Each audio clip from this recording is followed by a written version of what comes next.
Welcome once again to a very new class focusing on the concept of poetry, poem, and poet. And this class is a very short class and it is a very short lecture designed for you to know about the basic concept of poetry, what is the basic difference between poem and poetry, and what is really a poet. So, poem generally is a collection of words, and those words are chosen keeping in mind their sounds, because in poem rhythm matters. Rhythm means the alteration of stressed and unstressed syllables, means those words are chosen that rhyme. Suppose we have learned a poem from our childhood: Twinkle, twinkle, little star, how I wonder what you are. So the basic uh, diction or the grammatical pattern is changed. What you are and star. So it rhymes in the last sound rhymes. So apart from this, a poem expresses an emotion. It is basically emotional, and it is profound or full of meaning. And the poet, with his magic, creates the same thought, creates the same fragrance of rose as he experiences it. This is the magic of a poem. Coming to poetry, so poem and poetry are quite different. Poetry is basically a genre of literature, and poetry is a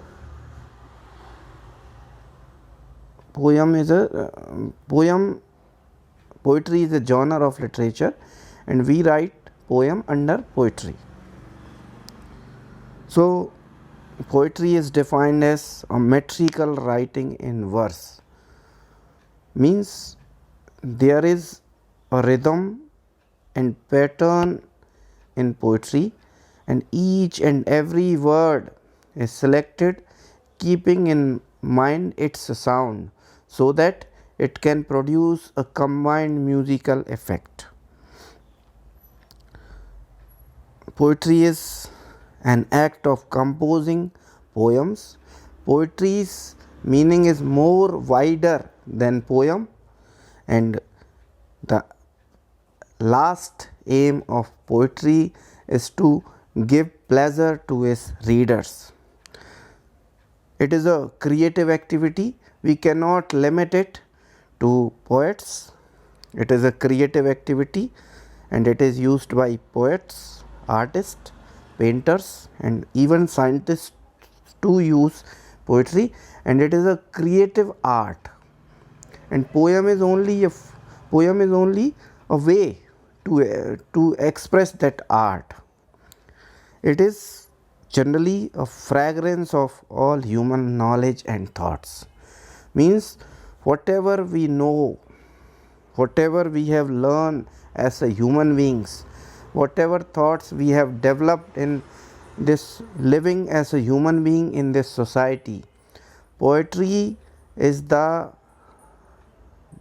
poetry is the base, or poetry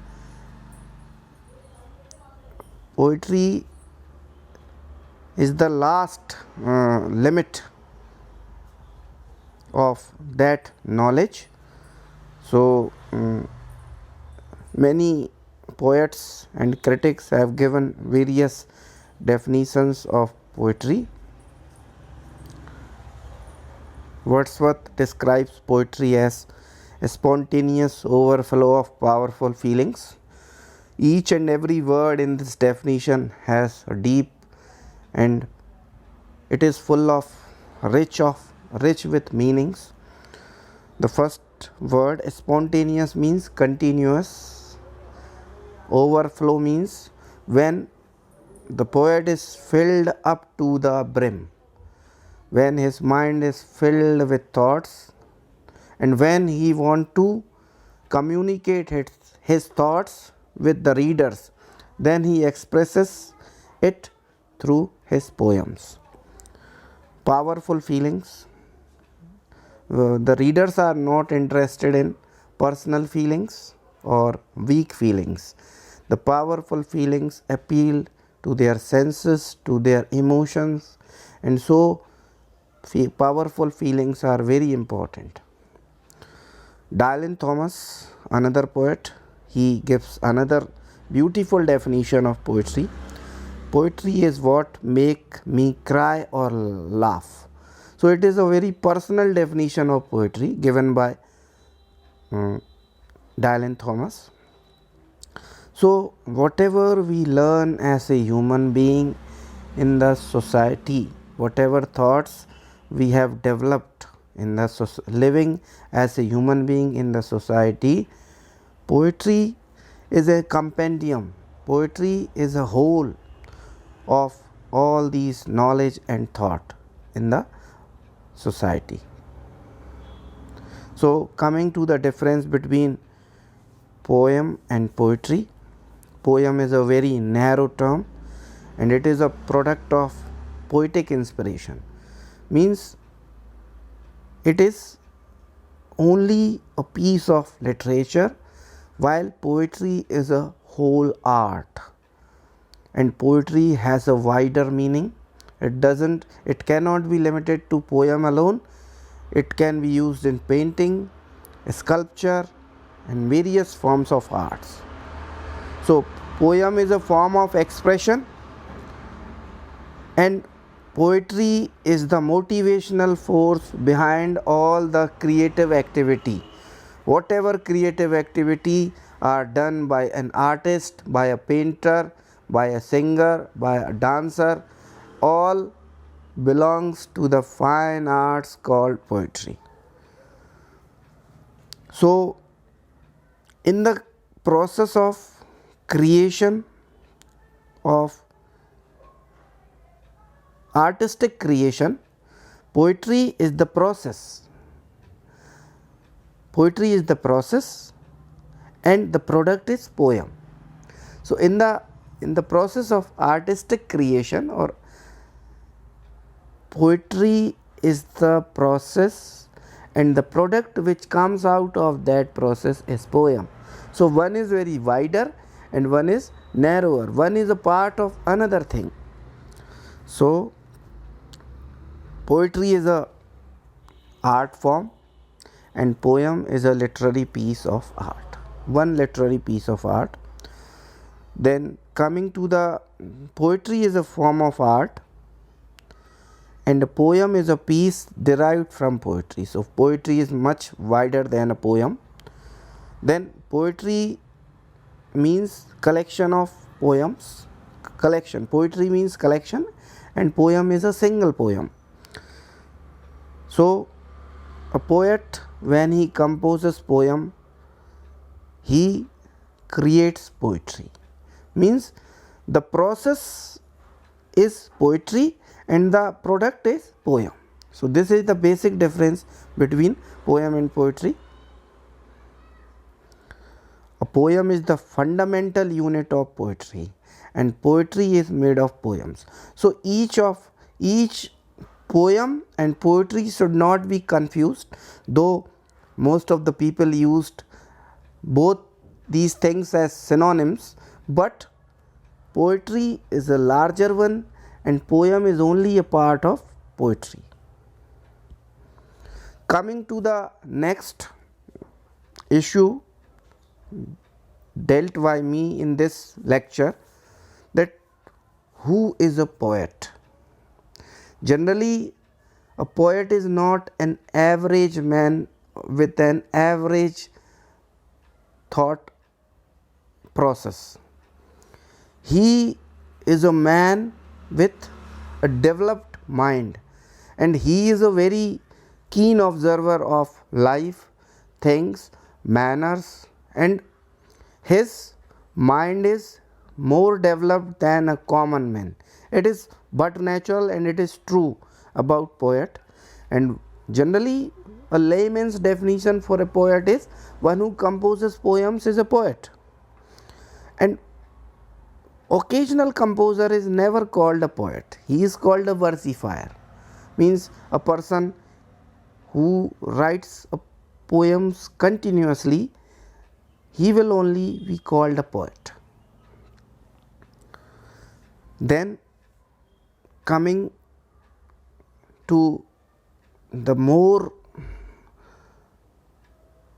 exact definition of a poet, we can consider a man who possesses special powers of imagination, expression, and creation. These are the three things. Imagination, he can create heaven in hell and hell in heaven. This is the power of poet and it's his imagination. Secondly, expression. He can express the fragrance of a rose in words. He can create a new world. He can create joy in sorrow. He can create heaven in hell. So this is the power of a poet. So these things differentiate a poet from a common man. Plato has criticized poets as liars, and poetry is the mother of all lies. But Philip Sidney, in his defense of poetry, he has defended poets and he calls poets as creators. So they are Sidney used very respected term for poets as creator. Actually, really the poets are creators. They create a new world and the readers are attracted towards that world. And this is the photo of Geoffrey Chaucer, who is called the father of English poetry. So coming to the major types of poetry, I will not go in detail. After this lecture, I will further prepare a video on the various forms of poetry in detail. So basically the poets express two types of emotions, or there are the subject of their poetry can either be some personal events, personal emotion, personal life, or it can be some external events, some other person's routine, society, nature, politics. So there are, depending on these two subjects of poetry, there are two types of poetry: subjective poetry and objective poetry. Subjective poetry basically covers the personal life and experiences of the poet, as Charles Lamb. Charles Lamb's essays are personal, whereas Addison's essays are journalistic, or we can say Bacon's essays are objective. So whereas the objective poetry deals with external world, events, deeds. So these are the major divisions based on the subject or material of the poetry. Coming to subjective poetry, we can further divide it into sonnet, elegy, lyric, and an ode. So I will not go in detail in this lecture. I will only deal with these types in very in a very compact way. In my further lecture, I will deal with them in detail. So Sonnet is also a poem of 14 lines, and it is a poem of Italian origin. There was a poet in Italy named Petrarch. He was the first poet to write sonnet. Coming to elegy, it is a song of sadness which is generally sung on the death of some near or dear one. Coming to lyric, it is a song, emotional song written on a single subject, and it is a song which is written in continuity. And coming to ode, it is a song which is in the form of an address, and its style is somewhat exalted. Coming to objective poetry, there are 5 forms of objective poetry. So, epic deals with great events or the exploits of great heroes whose fate decide the fate of a nation or country. And mock epic is generally a parody of epic. The style is of epic, but the treatment trivial subject is treated in a very grand manner. For example, Alexander Pope in The Rape of the Lock, it is a very famous mock epic, and Milton's Paradise Lost is a very famous epic. We have Ramayana, Mahabharata as our epics. So, coming to idyll, it is not a distinct type. Sometimes it can be lyric, sometimes it can be an epic, sometimes it can be a ballad. So it is not a generally a genre or a form of objective poetry. So idyll is not a mere description of, it is not only a description of person, place or thing, but the poet uses his imaginative powers too in idyll. Coming to the dramatic monologue, is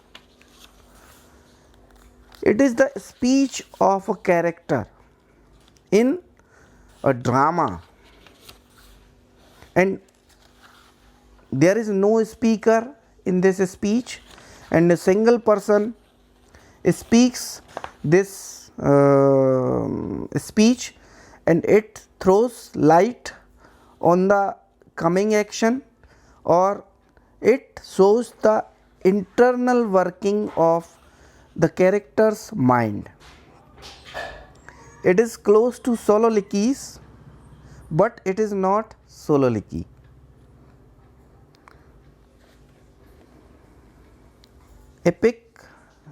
Ballad. Coming to ballad is also a part of the folk literature, and it was generally sung, and basically a ballad means a dancing song, and it was sung to commemorate the grand events, or to celebrate or to propagate the victory of or the exploits of some great hero. And generally it is a very short story in verse, and it is intended to be sung to a particular audience. So I have described all the basic forms of poetry in very short, and in my next lecture I will deal with the objective and subjective forms of different forms of poetry in detail. So thank you, and I am hopeful that you will like this lecture and it will be beneficial for you. Thank you.